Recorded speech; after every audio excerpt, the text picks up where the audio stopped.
My name is Dan St.Yves, and today I'm talking to Charlie Accourt, who will be in the Calgary area Saturday, April 11th, playing at Bragg Creek Performing Arts. Charlie, thanks so much for taking time to talk today. Oh, I'm excited. I love doing these interviews through Skype or through podcasting, and they're always a lot of fun. It's remarkable the ability now that we have, and it's a great feature because this will appear online in the Calgary Herald. So it's a great little opportunity for viewers to click and find a little bit more out about you.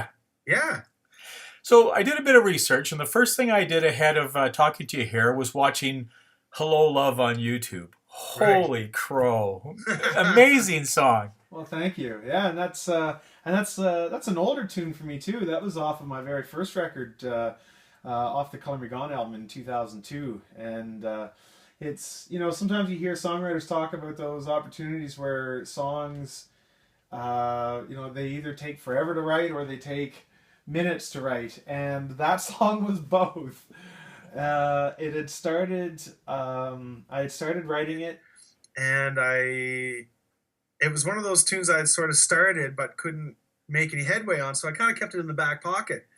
And then I was on a flight back from Montreal, flying from Montreal to Halifax one time, and all of a sudden, all the right emotions and the right things that I wanted to say, they just kind of fell into my lap while I was at, like 30,000 feet in the air. And I don't know if you've ever been on a plane, but do you ever notice there's that kind of white noise from the engines in the background? Like Yeah. sort of like a vacuum cleaner or a washing machine. The musician in me harmonizes to that white noise. And I wrote the song to the white noise of the engine, the hum, the low end hum that I was getting from the engine on that flight, and that was the catalyst to help me finish and get that song across the finish line. Oh my gosh. Yeah, Well, it's funny because it's a great example of it's almost a disservice. As great a blues musician as you are, your style is so broad, and that's a perfect example of the influences I think that get into. I love on your press release there that you're sort of at the crossroads of roots and soul, and that's a great example of there's certainly a blues thread for sure, but wow. Well, I mean, that was a result of growing up, going through my dad's record collection, and sort of finding my footing musically, in terms of what it is that I was, sort of digging more than others. And when I first started getting into music, my mom's side of the family is from Cape Breton, and so there's that heritage that musical heritage that exists. And so there was that part that I thought maybe I should learn to play fiddle and play, traditional, more trad sounding music. But it as a kid, it didn't grab me at the time. And I would listen to, I'd go through the vinyl collection, and I'd see something from Matt Minglewood, and I'd see something from Frank McKay and the Lincolns, and I'd see something from Dutch Mason, and then I started finding more world blues artists, Clapton, B.B. King, and mix that with some country and some rock. and that was really the building blocks for me when I first started sort of finding my way. And I tried a few different instruments as a kid. I tried fiddle, I tried piano, but it wasn't until I had tried those instruments that I'd sort of found my calling on guitar, and realized that would become my instrument of choice to sort of continue with. And when I write my original stuff today, it's a blend of those worlds that I had a foothold in growing up as a child. So, and I think that's more and more common with a lot of musicians these days. It's becoming increasingly, thankfully, it's becoming increasingly more difficult to peg hole a musician. Yeah.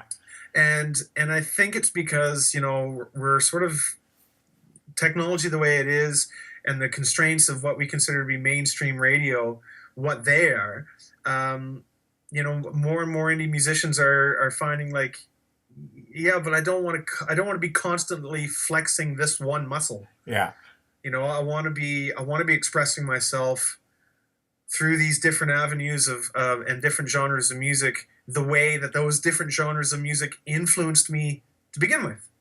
And that's, when audiences come out to my show, whether I'm playing some dirty electric blues song, or whether I'm doing something that's more, Willie Nelson-esque, or something that's somewhere in between. The common thread is my delivery in the performance, and I'm not being defined stylistically, And I think a lot of fans, that's why we get such a cross section of fans coming out to the shows. Well, it's funny because I grew up on CBC like most people my age, because that was the national sound that put the spotlight on every area of the country, and a huge influence came out of the East Coast. So, the names you were talking about there that you listened to and, went through in the record bin, those have been around forever. And I'll talk a bit more about some other stuff in a few moments. But this is the thing is that really defined our identity as a country, just having that diversity of sound. I know, and that's a topic of discussion right now on the Canadian scene. With things like CBC Spotlight, the contest that they're running again this year. Some folks feel that it's a great avenue to get to hear new bands, and some folks think that it's more about promoting CBC's definition of Canadian music, as opposed to truly being something that's diverse and all encompassing. And my belief is somewhere in the middle. I think. I mean, it's I kind of wrestled with the idea of should I submit this year, as many did. Many a musician I know of who are just extremely talented and are celebrated in one way or another, but for whatever reason they haven't necessarily made that national leap. And a large part of it, I think, has to do with the fact that we're so geographically close to the content that comes out of the States. Yeah. And that Canada always seems to be on the I don't want to say they're caught off guard, but they always seem to be wanting to play catch up to their big brother. Yeah. You know what I mean? And so, there are those artists that are out there that are kind of, even today are still blazing their own trail stylistically, and in some cases it's paying off. But a lot of times, when you go to places like Europe, or you go to places like Australia, where the music industries there are so self-contained and self-sustained, it's because ultimately they're doing their own thing, and they're not necessarily as influenced by the pop content that's being created en masse out of the States. And it's you can't help but have that reach the shores of Canada and have an influence on tastemakers and on bloggers and on radio stations and the like across the country, because we're so inundated with what's coming across south of the border. So yeah, it can be a little challenging as a Canadian artist to try to make your own voice heard, but it's not impossible. The great news is on this topic specifically, what I'm finding since I've been doing this for the last couple of years is the world. Every musician wanted to make their big breakthrough in America, but now the world is available to everybody. So many Canadian artists right now, I'm catching up with them while they're out, in Europe, in the South America, all over the globe. So it seems to me there's a real renaissance of the era where we were so influential with Gordon Lightfoot and Joni Mitchell and all the great, Ian and Sylvia Tyson, the old folk style of musician. It's true, and there's a bit of a passing of the torch, so to speak, in terms of how Canadian musicians today sort of chart their own course in terms of reaching the world. It's a lot of times, growing up, you would think, well, the first place you have to move to is Toronto. And then you do something there, and then you go, okay, well, the next place I have to move to is the States. So common is that the pattern for great actors and actresses here in Canada, and especially in the world of comedy. Yeah. To have, sort of okay, well, I know I'm only gonna get so far in Canada, and then I've got to move to either New York or LA. You know, it's that's a given. It's part of the equation. There's no getting around that. But in today's day and age, it's still a viable option if those are where your contacts sort of lead you. But it's not the only piece of the puzzle anymore. Like I think of artists like Matt Anderson, who does a lot. He does a lot through the States, but he's doing a lot across the pond as well, and in Australia. I myself, for 2015 alone, I'm making 3 trips to Australia. Yeah. So that's a market that seems to be really jiving with the kind of music that's coming out of Canada right now. Christina Martin has been really catching on through Germany and through the UK. With her sound, and she spends a lot of time over there through the year, and artists from across Canada are seeing other parts of the world as viable options to advance a career on a global scale. So it's part of that has to do with the technology that we have at our fingertips. The world is a lot smaller. Yeah. It's not as daunting to try to make some of those connections anymore.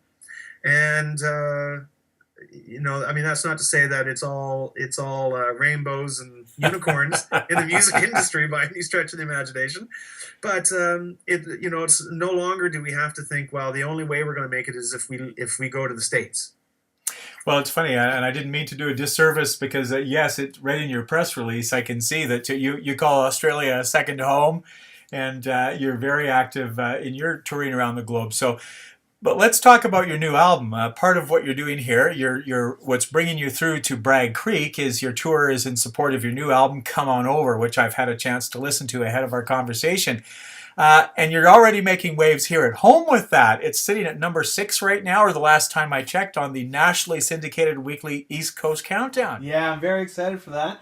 And this is, I mean, the new record is a prime example of global collaboration. This was recorded and produced in Australia. It involved a connection made.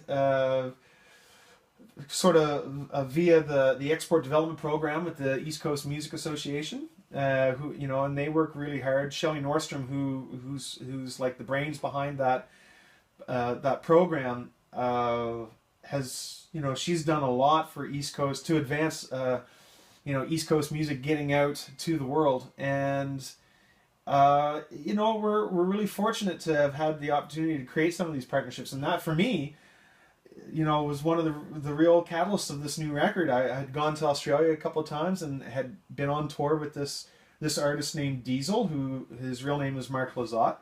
And I describe him to Canadian listeners as the Colin James of Australia. He came out on the scene at the same time with a blues rock sound that had commercial appeal on major radio stations in Australia. He's had a string of top 10 hits.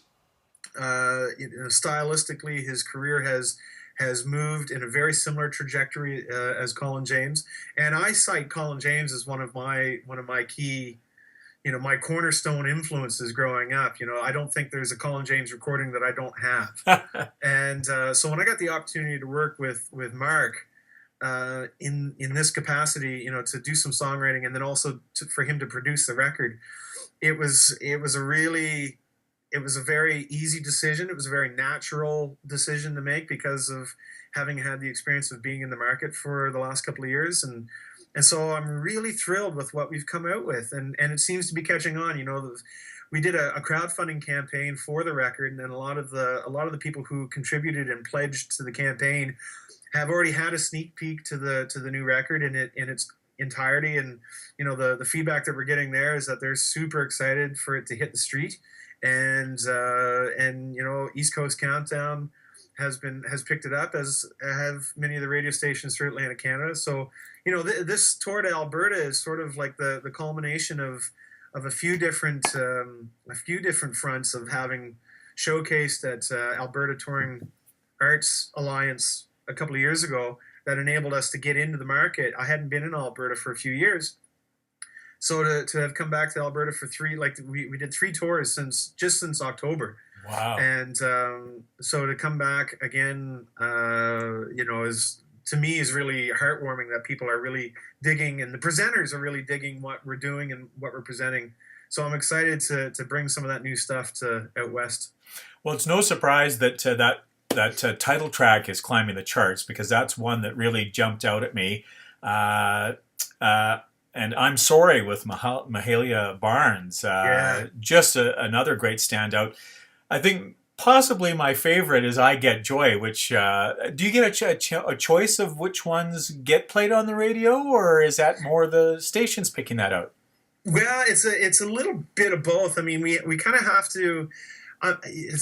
It's always a bit of a coin toss with every project, because you sit down with your team, and you sort of mull over the ideas and the potential and the options, and you think, well, I think this one could be a great contender on radio, or this one's got potential, and then you take that to the stations, and you have someone on your behalf sort of push that to the stations and say, this is what we're pitching, and and then the program directors, they take those songs to their weekly meetings or bi-weekly meetings whenever they have them, and they kind of do a around the room 30-second listen to it. And if their initial impression is favorable, then chances are you'll probably get added to in some form, and that's typical radio. That makes sense. And so I get that, and if they like it, they like it. If they don't, well, that's unfortunate. Because I think this is the strongest record that I've put out to date, with some of the best commercial appeal so far. But the thing that I'm really excited about is the internet. And why not? I mean, it's not a big secret, but there are so many music lovers that have taken it upon themselves to start their own radio station, quote unquote. Yeah. And they create these playlists, solely based on what they like, and their tastes are so broad. Yeah. And so there's so much room to work with. And if they like your song, they're going to play your song. And if they really like it, then they're really going to play it. And so I'm finding that I'm getting more and more traction from online radio stations. There's stations in people out of Florida or people in Ontario. There's a couple of different homegrown, out of your basement produced weekly radio shows or weekly podcasts or streams of people playing my music, and I think that is just phenomenal. It's I love that commercial radio in the Atlantic region has gotten on board, because we really have a great relationship here. But to break that national scene is sometimes really hard. But a lot of those barriers come down once you go online, and that's an exciting frontier to be involved in. Well, it's just remarkable that there's that balancing act of trying to be out there on the road live. You fairly regularly get out to do the to get out to the Dutch Nation Blues festivals over the last few years. Yeah. That's got to be a great experience for you. Well, I love it because it's in my hometown. Yeah. And so any excuse to get back to my hometown is a welcomed opportunity. And that festival has been it's been on the go now for 10 years. But in many aspects it's still a young fledgling festival with lots of growth potential.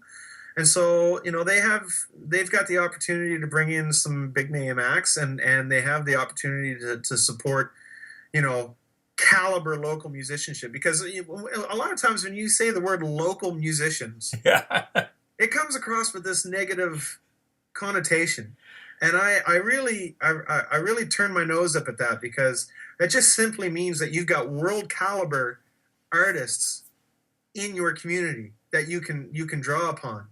And so I think that's one aspect of the festival that they really need to.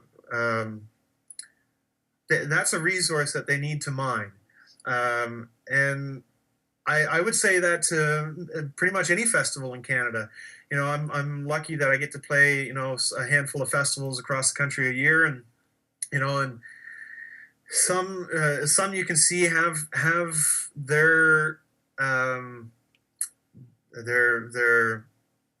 MO really locked down. Yeah. And you can see, and then there are some festivals that are every year they're trying something different, and sometimes it works and sometimes it doesn't quite jive. And but you can see that there's the hope that they will find their footing and find what works for them. And so it's when I get a chance to play anytime on the local region, I don't look at that. I certainly don't look down my nose and say, well, you're just a local festival. Why would I play you? Yeah. Why would I perform at your local? No, it doesn't work that way. So I don't think festivals should look at their local pool of musicians as, well, you're just a local musician, so I should automatically be able to pay you a lot less because clearly you're not worth. I don't understand how that philosophy comes into play. So I think it's a hard line for festivals to walk. But what I will say is that any opportunity that I get to play a festival anywhere in the world, but especially in my home region, it's not something that I look at as being on the back burner or lesser than playing at some other festival in a different part of the country, because every festival, wherever they are, is local to somebody. Yeah. Right. So that's my 2 cents on it. Well, for any Albertans that want to see the world caliber talent of Charlie Accord in support of his brand new album, come on over. He's going to be playing the Bragg Creek Performing Arts Center April 11th. Charlie, thanks so much. This has been great. I look forward to seeing you. This was a blast. Thanks for having me on, Dan.